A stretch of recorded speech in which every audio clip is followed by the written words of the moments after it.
in terms of like communicating with the passive investor on interest rates, you really have to invest in the things you can control, because there's things you can't control, right? You can control investing with an experienced sponsor versus an inexperienced one, somebody that knows what they're doing versus somebody that doesn't. You can weed that out. What you can't do as an investor is control interest rates. So Hey there, I am Dr. Jason Ballara, and this is the Know Your Why podcast, where we explore the why behind success. Every week, I meet with real estate investors, veterinary entrepreneurs, mindset coaches, authors, and fitness professionals to uncover their why and how it drives them on the winding road to success. What is your why? Hi everyone, I'm Jason Ballara, and this is the Know Your Why podcast. Today I'm excited to be here with Brian Burke. Brian is the president and CEO of Praxis Capital, a vertically integrated real estate private equity investment firm, which he founded in 2001.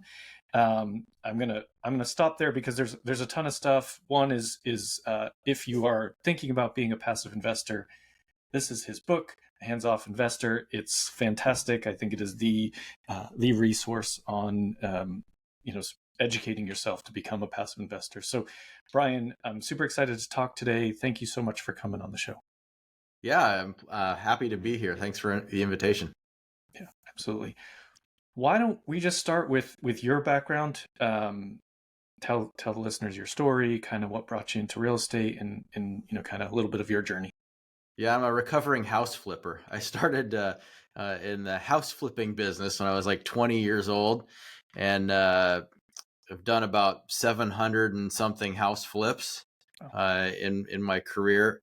But it's kind of a little bit of ancient history now, because about 20 years ago, I transitioned over into the multifamily side and grown that business over the last couple of decades, and bought about 4,000 multifamily units.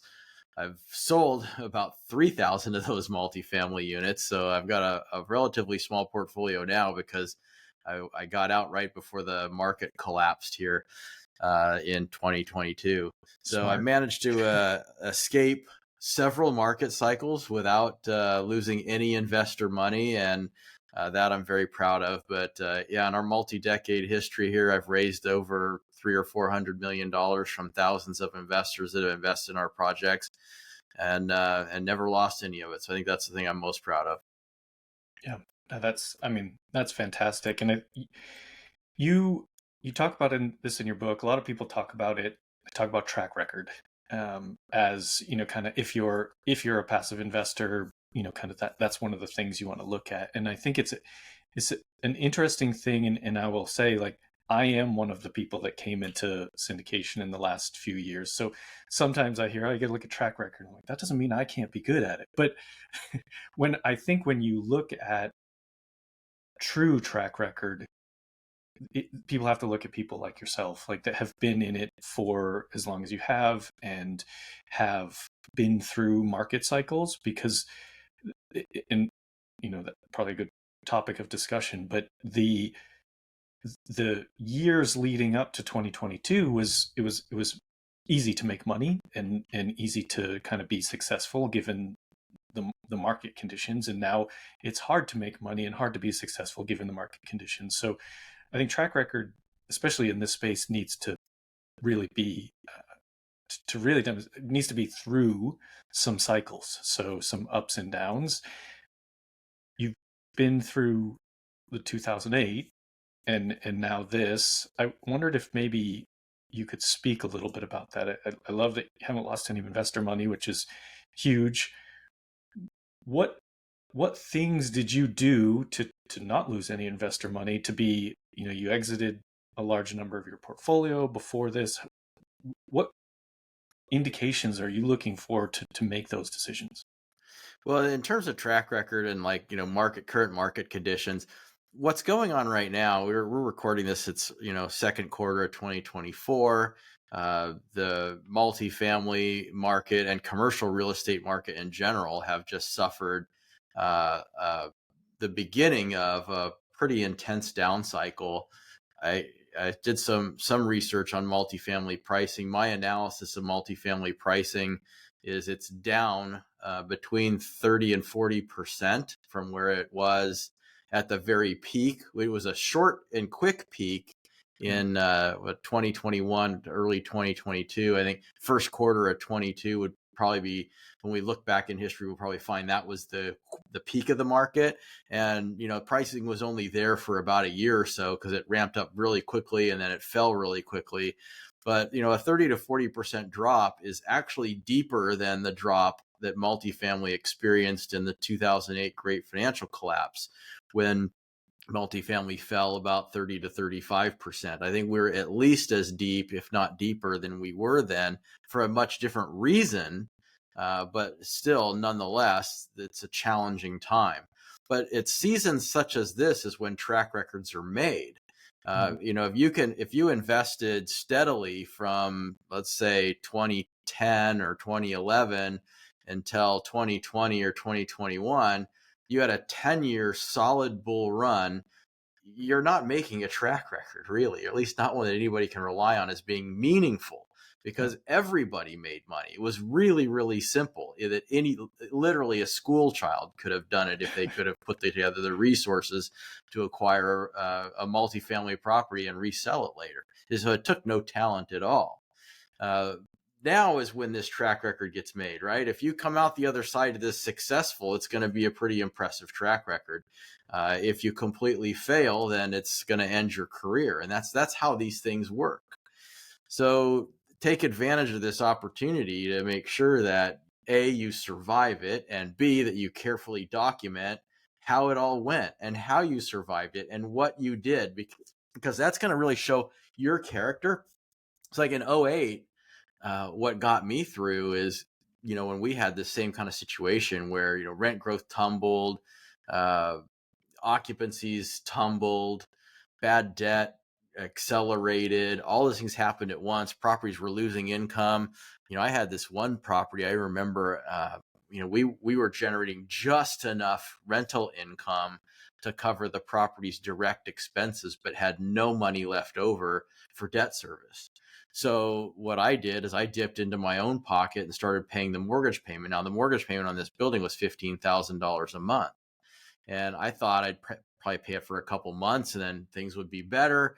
But it took like 3 years to get out of that situation. I was paying that 15 grand a month mortgage payment for 3 years. It was hundreds of thousands of dollars that I ponied up to protect my investors. And that went a long way towards showing, how we operate as a business and how we prioritize our investors and put them before our own interests even. And those are the kinds of things that investors are going to look for down the road. Is like, how did you get through the 2022 to 2024 commercial real estate collapse? How that someday that's going to be a story to tell. Yeah. No, I completely agree. And it's one of those things where you have the days where it's hard and frustrating. You mentioned, you were paying your debt service in that time, and like things like that is happening to a lot of people right now in commercial real estate, where it's like, oh, we got to put some money in.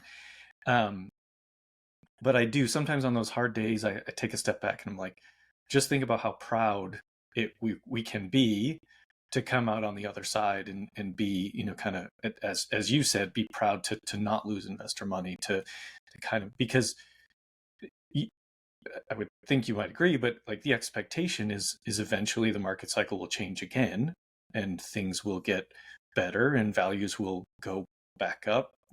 Probably not as quickly as they went up and down in between, 20 and 2022, but that's kind of how real estate seems to work. And I mean, you've been through the ups and downs. What do you think? I guess, what do you see happening maybe over the next 12, 24 months? How do you see things kind of progressing from here?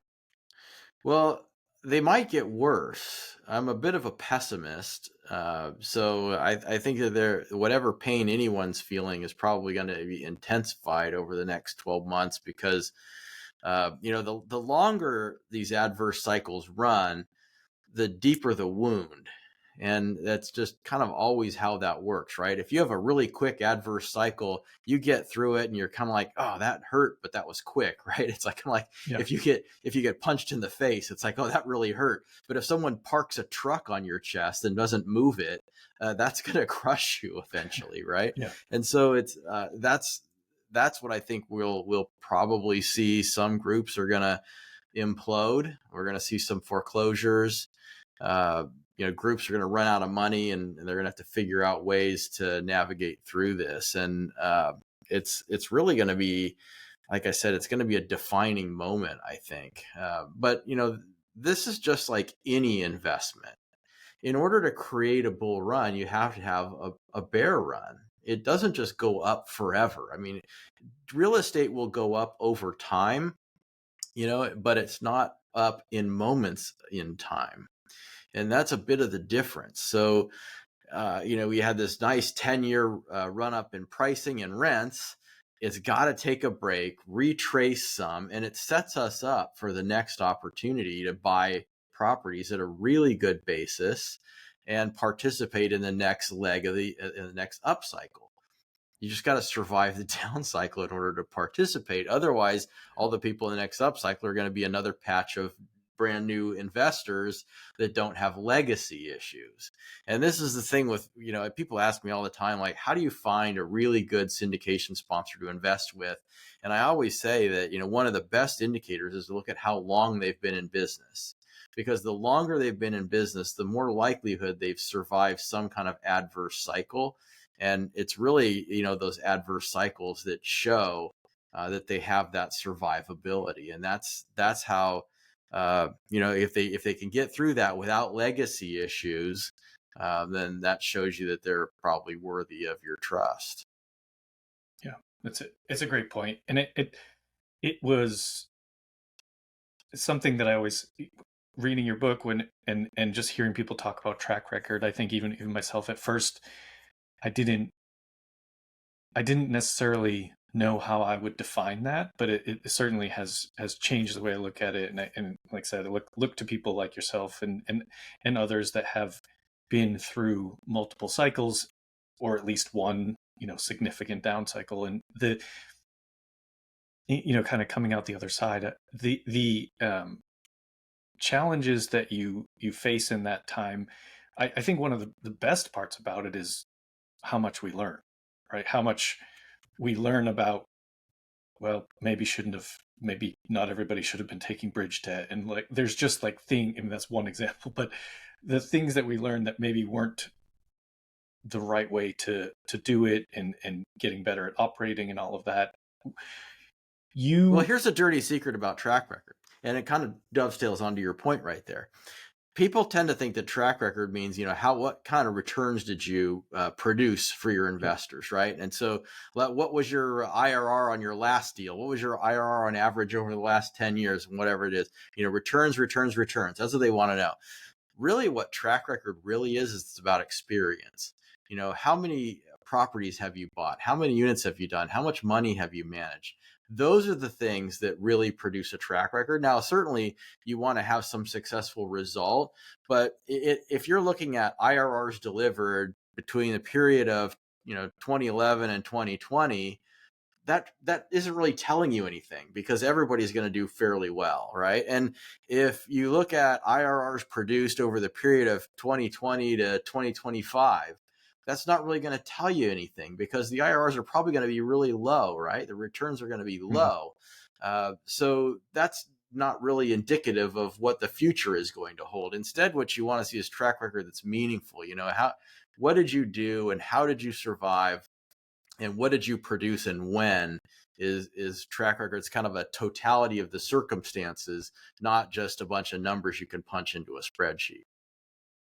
Yeah. And I love that point. And I, even when you were telling me, you went through these cycles, and you said, I never lost any investor money. You didn't say, we had an IRR of 22% averaged over all, like that's what a lot of people have been touting, sort of leading up into this hard time, was like, oh, I have an IRR of 30% on my last 3 deals. It's like, well, so did everybody else. It didn't necessarily, it was more of a timing issue than a expertise issue. So it's it truly, like I said, has changed kind of how I think about it from a track record. What track record can be defined as. What do you exited? So you said you sold out of about 3,000 units. What made you do that? Like, what, you obviously, I would think, saw something coming. What was, maybe some of the indicators you saw to go ahead and get out? I saw light at the end of the tunnel and I thought it was a train. So when that happens, you get out of the tunnel. Yeah. Uh, so it was around 2021, so 3 years ago, uh, we got an unsolicited offer on one of our properties. It was so incredibly high relative to what we had purchased it for even recently, that we thought, well, if somebody is hell bent against owning this piece of real estate at that price, why should we stop them? We'll take the deal, right? So we accepted the offer and sold the property, and then thought, if people are really willing to buy real estate like this, why not let them have it? Why be an obstacle to people's journey for success? Let's just let them have it. So we listed another property on the market, and we had like 24 offers. And half of the offers were more than we ever would have imagined we could have gotten. Some of the offers had 6-figure non-refundable earnest money deposits that were non-refundable at the time of contract execution, meaning they didn't even get to go look at the property. And if they back out, then they're out $1 million or more. And when you see that kind of, I call it like baseless euphoria, or unjustified euphoria, or whatever you want to call it, it's a psychological indicator to me that we're reaching a market cycle peak. So we started aggressively selling everything, and we started listing properties. We started doing off-market transactions, and we sold 3/4 of our portfolio in about a year and a half. And the last property we sold closed in the second quarter of 2022.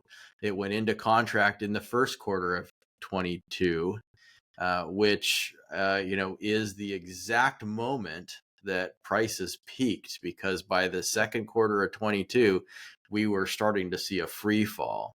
So our timing was impeccable, and it's kind of the same way I survived the 08 collapse. It played out a little slower. It was a 05. I started realizing, like, prices are ridiculous, and pretty soon a lot of these loans are going to go into foreclosure because they're loaning money to people that don't qualify for it. And all these loans are going to go into foreclosure, and they're going to be being auctioned off on the courthouse steps, and nobody's going to want them.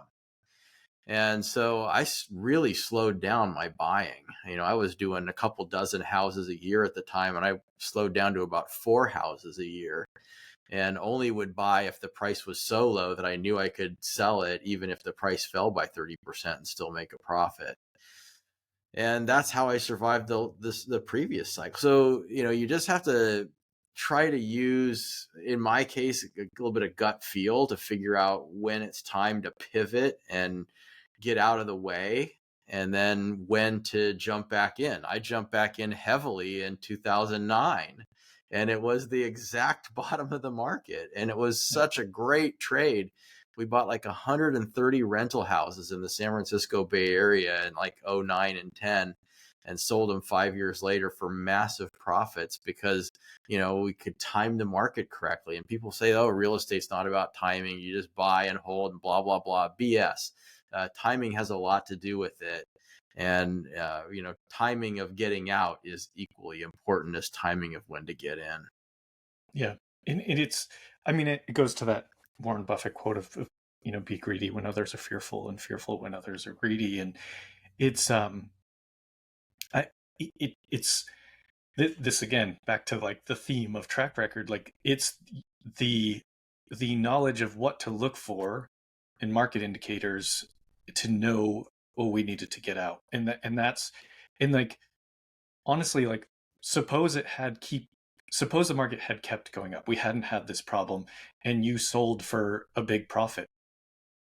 Okay, Like I don't that's know not anybody that went broke making money. right. Yeah, it's like that's not a bad thing. So it's like the idea of getting out when you can make some money and not doing that because you could make maybe a little bit more money. Like it's just things that just smart stuff. I mean, I think it's great to see, great to hear your perspective on it. And it's like some of it is, well, yeah, of course that makes sense. But again, it's like you recognized it before it happened. Everybody now is like, yeah, probably probably would have been a good time to sell in 2021. So Well, the funny thing about it is that, for the last like 6 years prior to that, all I heard every day, all day was, the market's peaking. We're going to have this big real estate collapse and everything else. And all the while I was hearing all that, I was buying because I didn't see any sign that there was any kind of change coming.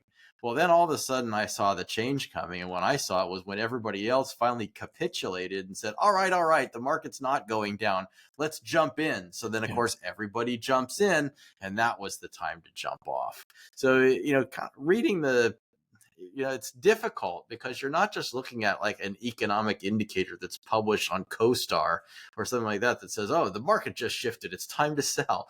right. It's a little bit gut feel and a little bit data driven. And I spend a lot of time reading what's going on out there and getting a sense of the market and talking to people that are active. And and also being an owner, right? As an owner, what's going on because you're on the ground. You see how Mhm. your rental renewals are going. You see how new Yeah. leasing velocity is going. You see how many phone calls you're getting from people saying, hey, we want to buy your property. It's kind of funny.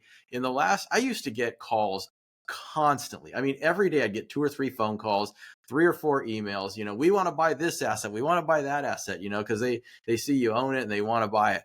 Well, I get hardly any of those calls right now. So that's a Yeah. really good indicator that, we may be approaching a bottom, or at least we're solidly in a down cycle. Yeah. Now those calls are people that want to somehow give you a super low ball offer and see if you're distressed enough to get out. It seems is the the difference in those calls. A couple of years ago, those calls were, like you said, the unsolicited offers. I'll buy it for any amount of money, and here's my deposit. So I guess on the topic of your book, we've touched a lot on track record, and that was a big part of the book.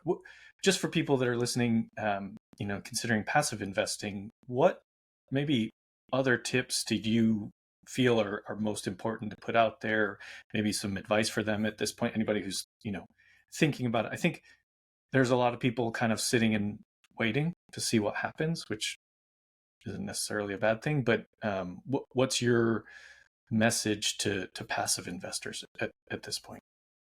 Well, the old fundamentals still apply. Look at the sponsor's track record. Look at the market that you're thinking of investing in. Look over these investments very carefully, but also look at what kind of buying velocity have they had over the last couple of years. If you find an investment sponsor that's soliciting you to invest in a deal and they've bought 10 properties in the second half of 22 and all of 2023, uh, I would be really hesitant to invest with them because it seems like they're really out of touch with what's going on in the market, and they're buying at the exact wrong time. I mean, if they bought a lot of stuff in 21 and 22 even, I would be really concerned because it seems like they don't really have a handle on what's going on in the market. So I would watch for that. There's a few sponsors out there that have really loaded up on assets over the last couple of years. And, my opinion is they're doing it because they've built these giant machines, right? They've got all these mouths to feed. They got a huge staff, and they've got to generate fees to be able to pay their bills. I would look to invest with people that don't have massive amounts of overhead. Can they survive 2 or 3 years without buying anything? Or are they buying just because they need to generate an acquisition fee? using my money. That's what I would be most concerned about right now. So I'd be looking at that. I'd be looking closely at the business plan and their projections. I would be looking very closely on the type of financing that they're using. If they're using 3-year maturity bridge debt, 3 years is a blink of an eye in this business. And if you're in a down cycle during a loan maturity, you're in a world of hurt. And that's why there's so much distress that we're seeing out there right now, is people bought in 2021 and 22 with 3-year maturity bridge debt. And now all of a sudden the lender's like, okay, your time's up, pay us back. And they're like, well, we're in a down market. I can't refi because my property isn't even worth my loan amount. I can't pay you off because we owe you $15 million. And, we don't just have that in our pocket. So therefore I'm stuck. And then the lender has to decide, do we want to foreclose or kick the can down the road? And all this other stuff goes on. So, loan maturities during a down cycle are fatal. So I'd be looking for, the loan structure to see, do they have a long loan maturity that gives you plenty of time to ride a cycle out without pressure from a lender. I'd look at that. I'd look at how much they're putting down. If they're putting down small amounts of money, that's a big red flag. You want to see at least 25, maybe 35 or 40 or even 50% down. The more down payment, the less risk. The lower the down payment, the potential higher returns, because you're using leverage to amplify your results. But that amplification works both ways.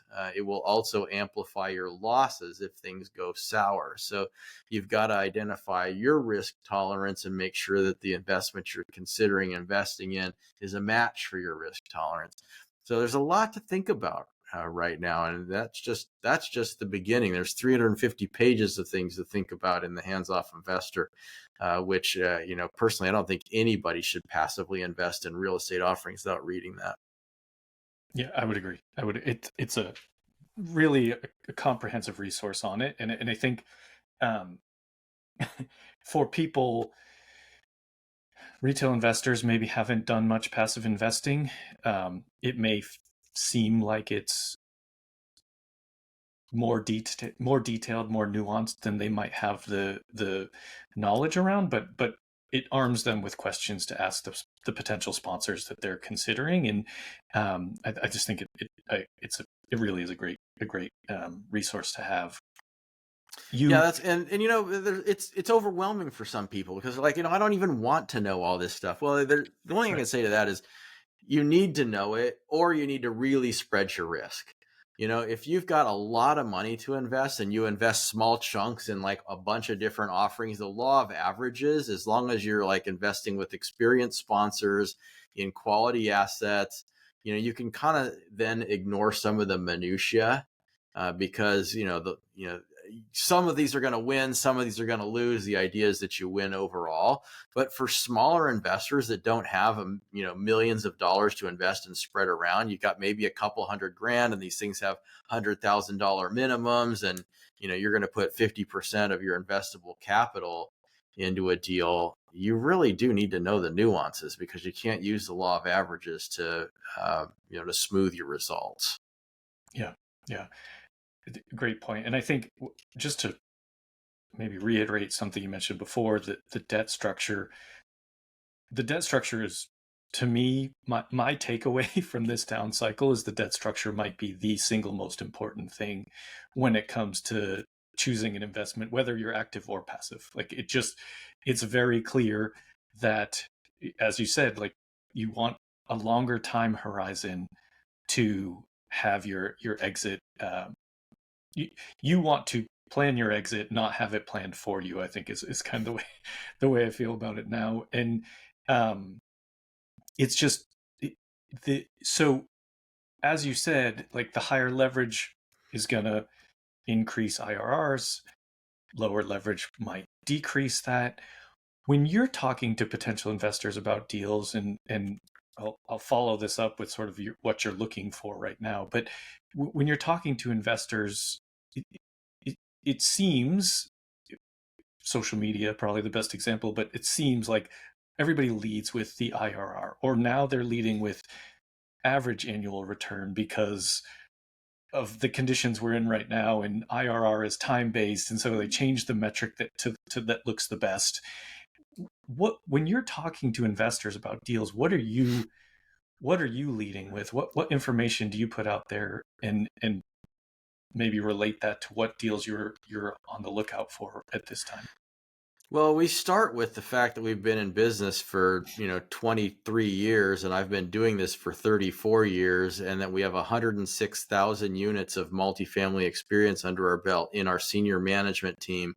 And we've been working together for nearly a decade, and we're committed to multifamily, and we're vertically integrated. We have our own management company. So we manage our own assets start to finish. We're in charge of the entire process. And we bring, market cycle experience, full cycle experience, and all these things to the table so that we can add value to the investor. We lead off with that. The rest of it is all just noise. We obviously come up with projections with internal rate of return, equity multiple, cash on cash return projections, and we show a variety of scenarios to our investors of what those returns could be. We'll say, here's what it would look like if we hold for 3 years. Here's what it could look like if we hold for 5 years. Here's what it could look like if we have to hold for 10 years. Now, we don't want to do that, but if we have to ride through a cycle, then that's what we got to do. So we show a variety of all those things. And then we also include sensitivity analysis that shows, okay, at different exit cap rates and different rent growth rates and different income growth rates, here's potential rates of return that you could see. Because really the returns are all just a function of financial engineering. You model to a certain specific set of inputs, and it results in an output.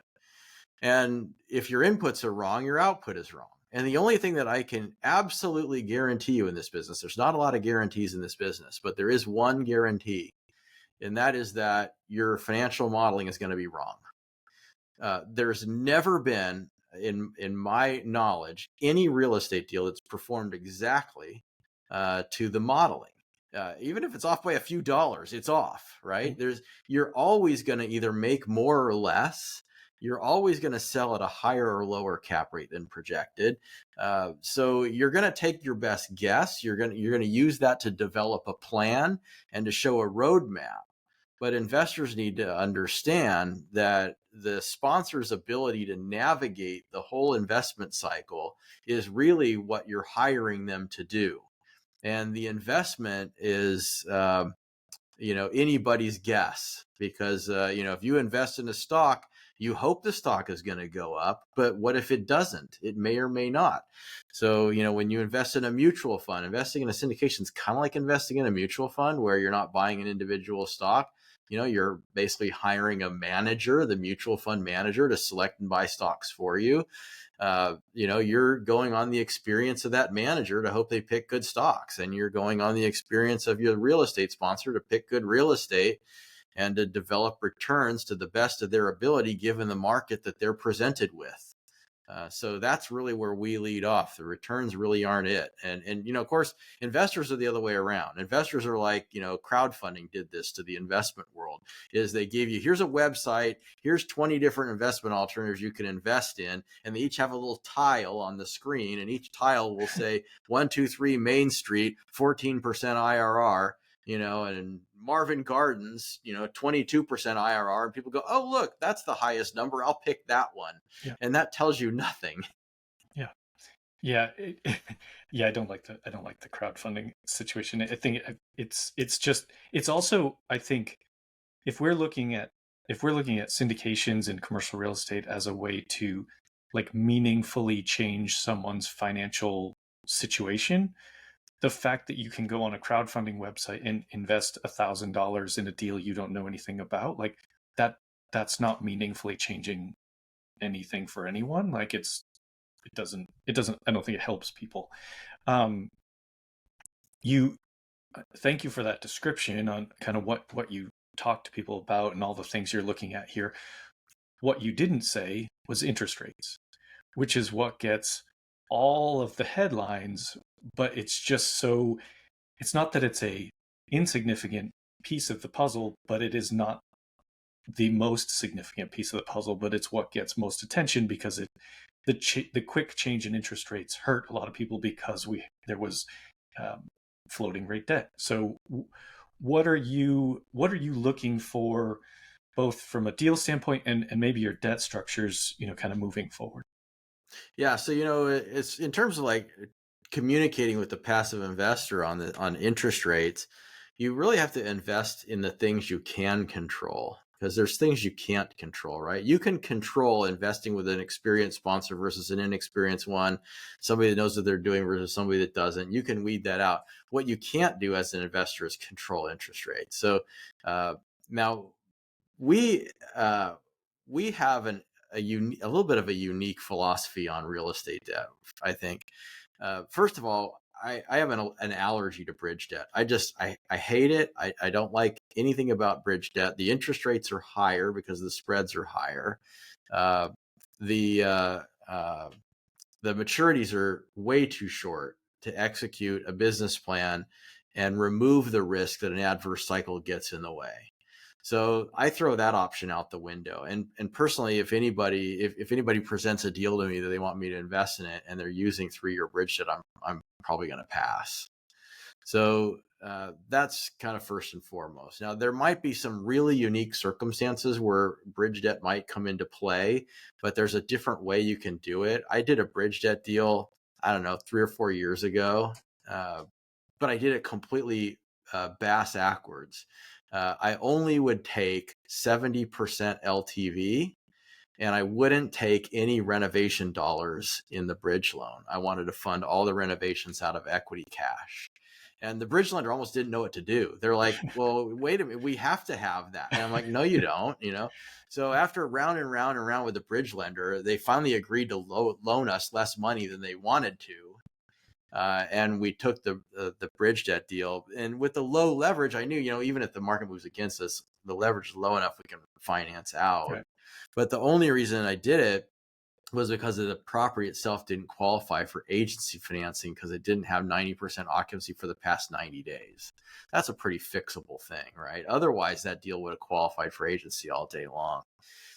So that's kind of the first thing. Now, as far as so that leaves you with basically couple different options. There's fixed rate financing, longer term fixed rate financing, and there's longer term floating rate financing.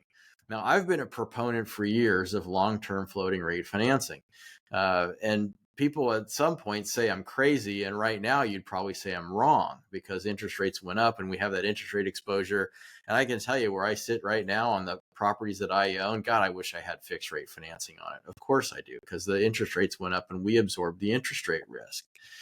But there's a flip side of the coin in that, there's no free lunch in commercial real estate finance, and fixed rate commercial financing comes with prepayment penalties, and they're large. It's a concept called yield maintenance. And basically what it means, if you take out a 10-year fixed rate loan against commercial real estate, you're telling that lender you're going to pay them 10 years of interest. If you sell that property 3 years later, you owe them 7 more years of interest, even though you don't own the real estate and you paid the loan back. So what happens then is, let's say you buy something, you improve it, it goes up in value, the rents go up, and all of a sudden, like us, you get an unsolicited offer and somebody says, hey, I'll buy that from you and I'll give you this price. And you go like, wow, I didn't think we could get that much. Well, we said, great, you can have it. We'll sell, because we had a floating rate debt. We could sell. We pay no prepayment penalty, just a 1% exit fee. Now, if I had fixed rate financing on the deal, I would have gone like, oh my gosh, I'm going to owe my lender $8 million in prepayment penalties. No, we can't do that. We're going to have to hang on. So we would have either A, had to sell and take an $8 million hit, or we would have just hung on, and then the market, as we can now see, would have fallen 40%. We would have lost all that value. So when people say like, oh, a fixed rate carries no risk, that's not true. Fixed rate has an incredible risk. It's just a different risk. So when you're financing property, you're making a bet on which risk is going to be the most threatening. Is yield maintenance risk going to be a bigger problem, or is interest rate risk going to be a bigger problem? I would say 95% of the starting points, that fixed rate yield maintenance is a bigger threat than interest rate movement. But that 5% still exists, and we found it. It was in 2022. If you took out a floater in 22, you're going to wish you didn't in 24. I can assure you of that. But if I had it to do over again today, I still wouldn't take out fixed rate financing even today, because now you're locking in higher rates at the top of an interest rate cycle with massive yield maintenance penalties. It will grow if rates fall, actually. So it's, there's a lot of nuances in commercial real estate finance you have to think about. And there's no singular answer, and it's always a bet.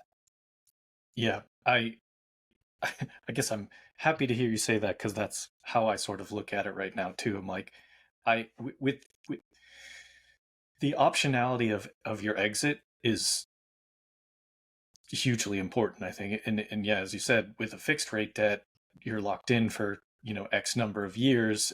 And again, like, what if that's not a good time to sell? What if you waited until then because of you're trying to avoid yield maintenance, and then it's not a good time to sell? So the market I think goes down and you lose all that value. And that's exactly what would have happened to a fixed rate borrower that bought something in 2020 with a 10-year fixed rate loan. In 2022, they could have sold at a massive profit. Instead, they held, and now the value fell 40%. It's like it kind of straps you into making decisions. And part of the reason why I haven't bought any multifamily property in 2.5 years. And this is part of the reason why, is that right now floating rate financing doesn't work because SOFR, the index that it's tied to, is too high. There's an inverted yield curve. So right now, if you take out floating rate debt, you're going to pay an interest rate 1% to 2% higher than you would pay if you took out fixed rate debt. That math just doesn't work. Fixed rate doesn't work either, because if you lock in a 7% loan at the top of the interest rate cycle for 10 years and then rates fall to 4%, your prepayment penalty just grew, because you now can't invest the loan proceeds in something that generates a return to offset some of your yield maintenance. So it's really just not a good time to finance in using any mechanism right now. Therefore, you can see why transaction volumes are down like 70 to 80%. Yeah. And just to piggyback off that, if you get a loan now that's 7% and rates drop to 4%, no one's going to assume that loan. So you're again stuck in a situation of, how do I exit this? So no, it really is all just great advice for people, on the passive and active side. Brian, I want to switch gears. I want to ask you the questions I ask every guest. And the first one, of course, is related to the name of the show being Know Your Why. So you've had a lot of success. You've been in the business a while, clearly built that track record as we speak of. What is your why now? What's driving you, kind of forward? Well, I enjoy what I do. This is all I've done for a long time, and I really enjoy doing it. We provide a service for our investors that I think improves their financial lives, and I enjoy being able to produce those results for people. So that's why I do it. I would have said 10 years ago it's so that I could become financially free or something like that, but this business is really difficult to create financial freedom. This is a fee-based business when you really get down to it. It's not a get-rich-quick business, but I've managed to do fairly well for myself because we've had a lot of success. And so now I don't have to work anymore, but I enjoy what I do enough that I keep doing it. Yeah, that's great. When people hear this and they want to reach out to you, what's the best way? Through our website, praxcap.com. It's praxcap.com, or follow me on Instagram at investor Brian Burke. Okay, we'll put those in the show notes. My last question for you, Brian, what piece of advice might you give to someone, and you've touched on some of this, but someone who's looking to get into real estate now, and if you can say active or passive, what would you tell them, kind of as a starting point? I would say the first thing you want to do is you want to build your network. So if you want to be a passive investor, this is a really good time to spend time looking for real estate sponsors that you might want to invest with and doing due diligence on them, because they're probably not extremely busy right now. And if they are, maybe that's an indicator that that's the wrong group Yeah. to invest with. Yeah. So there should be plenty of time to get to know them and kind of watch and see how they get through this adverse cycle before making your first investment with them. So this is a really unique opportunity for you to really see what they're made of. And for active investors, this is a great time to build your investor list, build your broker list, start networking and making contacts and analyzing real estate, and get all your business systems lined up and ready to go. Because when the market is good, you're running 100 miles an hour with your hair on fire. You don't have time to organize your business and get everything ready. So get it ready now when it's a little slow, so that when things do kind of bottom out and you see that there's really an opportunity, you'll be ready to jump on it. Yeah. No, I think this is a really good prep time, whether you're active or passive, just sort of setting things up to take advantage of the next cycle. Brian, this was fantastic. Thank you so much for coming on the show today. I appreciate everything that you've shared. I'm sure people will learn a lot from this episode, so thank you very much. Yeah, you bet. Thanks for having me on. Yeah, absolutely. Folks listening, I know you're going to love this one. Please connect with Brian and like, rate, and review the show so we can get more great guests. And thank you all for listening.